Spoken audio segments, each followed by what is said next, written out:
Welcome back to the channel, guys. And today, I shouldn't even be saying today. I should say this is going to be like the second half of the video that I posted probably a few hours ago, where we go into planning in against some bases in war, where we try to exploit certain weaknesses that each base has, and we'll try to even form an army around that weakness. So over here you can see I think yeah this video will be focusing on queen charge style attacks. So you can see I've got a hybrid put up over here, like a queen charge hybrid, and that's about it for the start. You can see like most of my equipment is like the default. I think yeah, even the barbarian king is going to remain on default equipment. My fox is currently upgrading, so I'm going to use the diggy on the royal champion. Otherwise I would have probably used the fox on the royal champion for sure. But let's just have a look at the base really quick that I'm going to be attacking now. So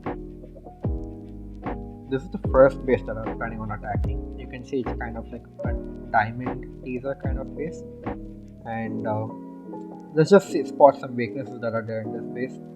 So first off, we can see that the defenses along like this arc, it's like really light, and we can easily kind of like spam something through them along that arc, whether it be like maybe even dragons is fine, honestly.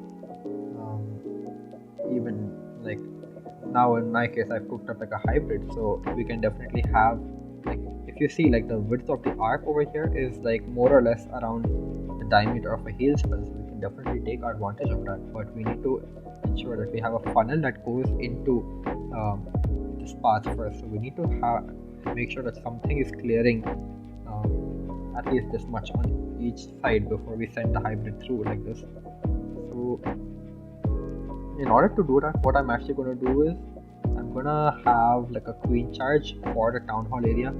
Yes, I'm going to be queen charging right through the teaser. I'm thinking of taking a few wall breakers with me, because like even though this entire compartment is open, like this is just one large compartment right over here.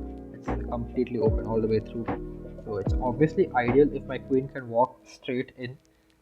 I have the resources to keep her alive, and that will be perfect for me. But in the case that she does not walk right in and she does walk off, say, to this side, in fact what I'm going to do is I'm going to purposely just clear out maybe one storage and try to push her towards one side over the other, and then maybe I can try to wall break her in through here, something like that. I'm not too sure just yet.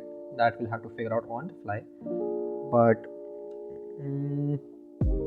if I can do that, and if I can start even chipping away at say some of the side buildings over here with the queen, so something like this, and she should be able to reach out towards most of these buildings. That should form this path, and then we can definitely have like a siege barracks and the king going over here, and we can send a hybrid right through.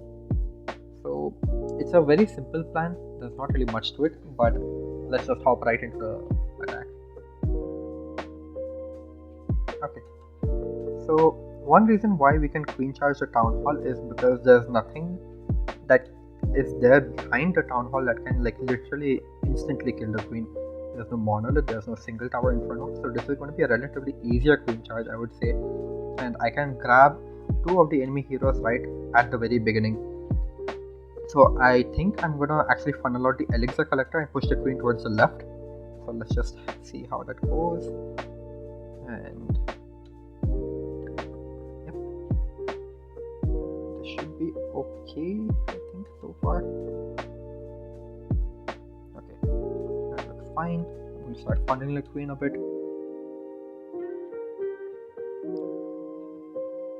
Reach up just to keep her alive with the warden as well out there. Drop one cocoa loon. Definitely get the wall breakers in as soon as we can.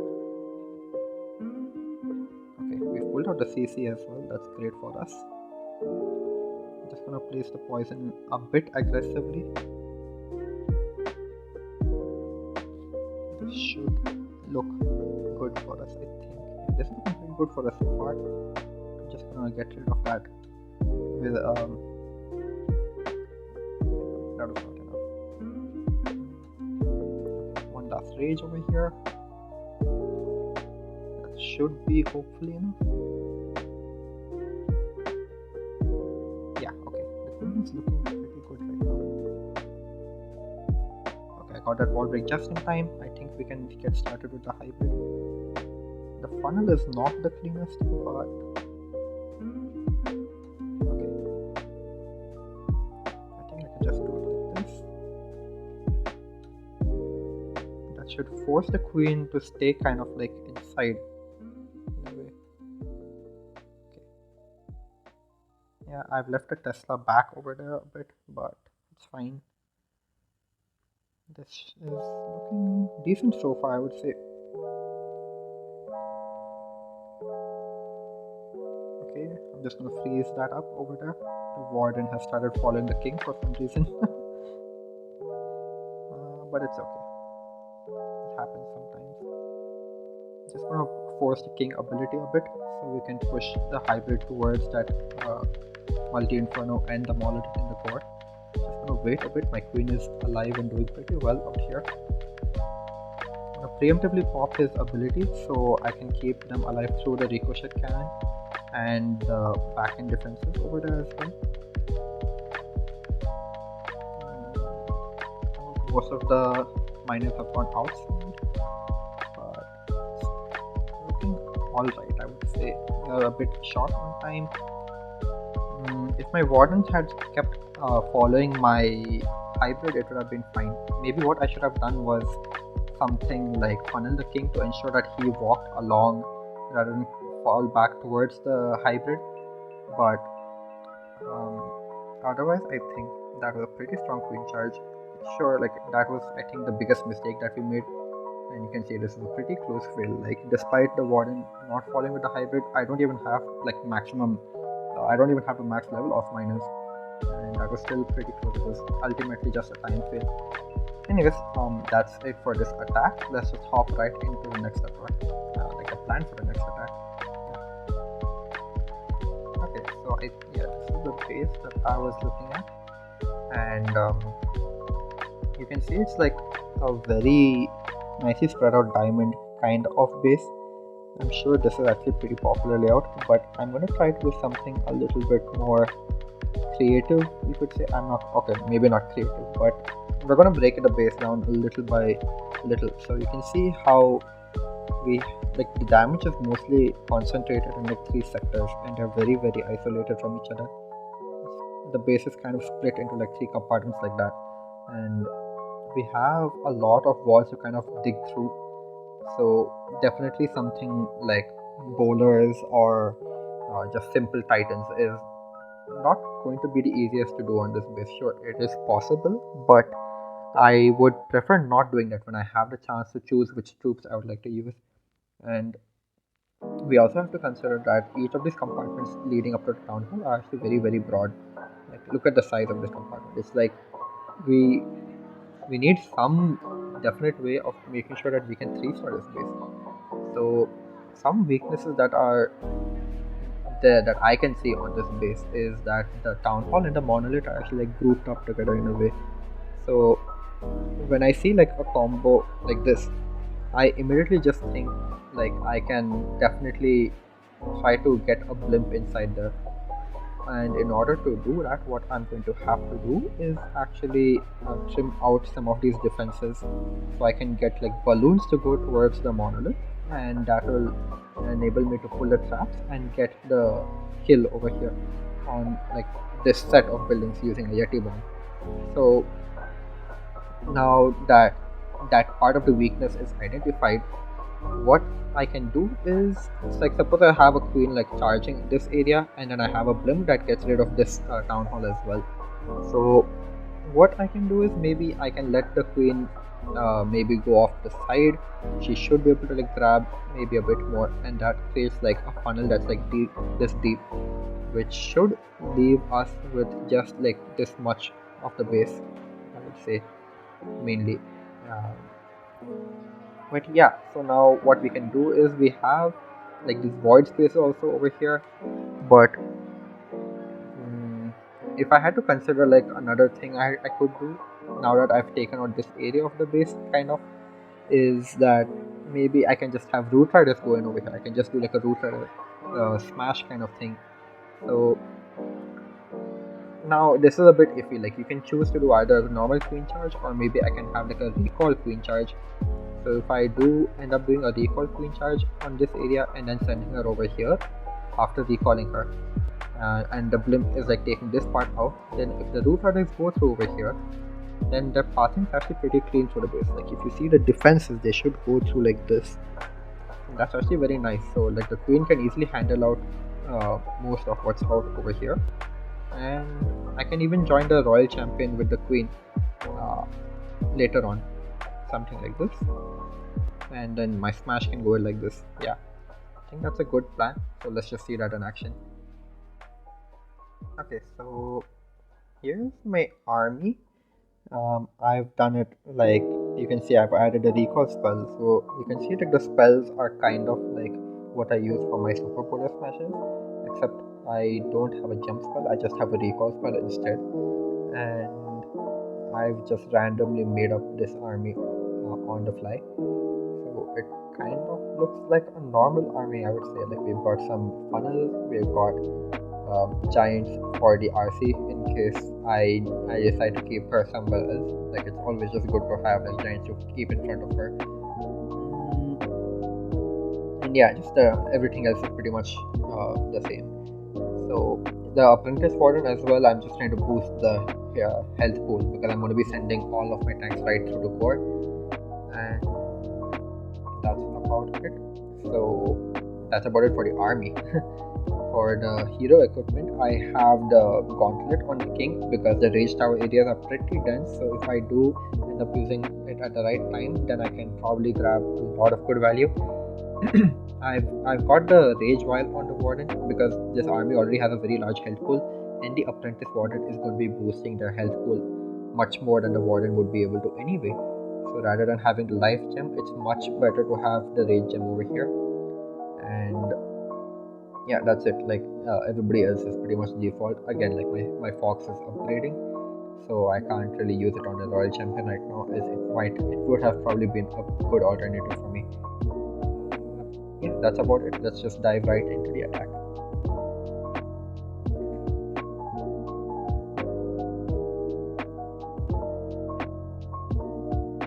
Okay, so this is our diamond base that we were talking about earlier. I need to clear some of these traps, defenses on the sides, so I can have balloons go towards the core. So, what can I do? What can I do? I think what I'm going to do is I'm just going to start the queen, let her do her thing. 4 healers to begin with, not all 5.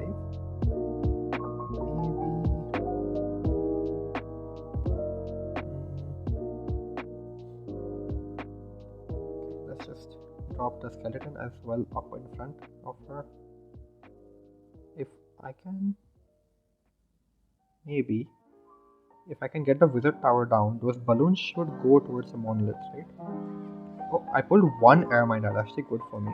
So I'm probably safe to send it from out here. Yeah, that is perfectly fine. I'm just gonna freeze just in case as well.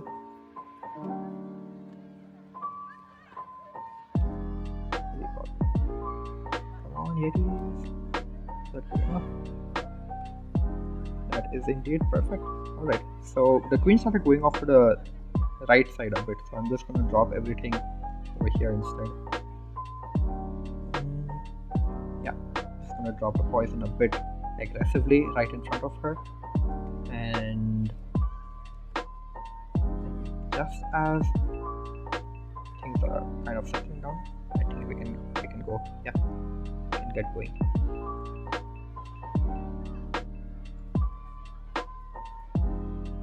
Alright, I'm just gonna freeze things up over here. Hopefully the healers start transferring. That's so good. That's so perfect. Literally perfect. I could not ask for anything better. And we just keep raging through. I'm gonna pop the warden ability over here. I'm just gonna let the balloon, most importantly, kind of surge forward. Headhunter for the king up top. You can keep pushing these guys out over here. They should get breaking on the wall soon. Oh my god, that's literally perfect. I'll pop the king ability as well. Join the RC from top because the queen's ability just popped over there. I'm just gonna try to support her a bit. That area of effect damage is so good on the king right now. And the queen and the royal champion are doing a nice job just tag teaming most of the defense in the area. I hope the queen stays alive, then she can continue performing cleanup. Yeah, that's looking good over there. Okay. Now I just need to keep cleaning up. The root riders should go towards the bottom. So I'll drop most of my cleanup at the top over here. Nothing left. And oh, there's this one storage on the other side. Hopefully I get back to it in time. Yeah, I think this is fine. Because I have the rage aura on the warden. So they should be fine to get it. Yeah, that's another 3-star for us. So yeah, definitely take advantage of the weaknesses in the bases that you're about to fight. Over here we set a nice funnel with the queen charge, the blimp and the recall, and the queen went on to create the nice thin path for the root riders through the rage towers. It did not matter that we had those walls over there, and then pairing it with the king's giant gauntlet ability, it was just perfect. And then joining the royal champion as the queen was starting to get weak, perfectly fine. It's just even if all the healers went to the root riders, the unicorn would have sustained the queen's healing, and this would have probably been equally strong. Like none of my root riders died. Probably, maybe I lost 1 or 2 because of enemy hero fire. But you can see, like if you have a good plan, you can march through bases. You can make multiple mistakes. Things can go wrong, and you can still get very close to 3-starring or just completely smash the base. Like it will not even be close. So I hope you guys enjoyed this video. This is the second part of my war planning style content. So you can see, like this was my account which I used this for. So it's like 96% and 100%. And I think in my earlier video, this was my other account where I used 2 different super bowler smashes. One uses the warden walk and one uses the queen charge. So do check that out as well if you would like to know more about like in-depth planning and how you can be like super good at all of your wars. Right now most of my clan is, I think, using the event fruits, and so the hit rates are extremely high, but I think I might even be the only one who is using normal fruits this war. But we are still going to try to match up with them, and we are going to show you guys like how you can keep planning. I think I'll keep having content of this style going through CWL, and I'll show you guys my plans for each and every single day and how we can hopefully take down bases that we have to encounter in each of the 7 days of that week. So yeah, that's it for me for this video. I hope you guys did enjoy. Do like, maybe subscribe if you enjoyed the video. Feedback is always appreciated. Do reach out to me in the comments if you have anything to say to me. And yeah, that's about it. I hope you guys have a great Christmas because that's also coming up soon. So do enjoy your holidays, and I'll see you guys in the next video. Peace.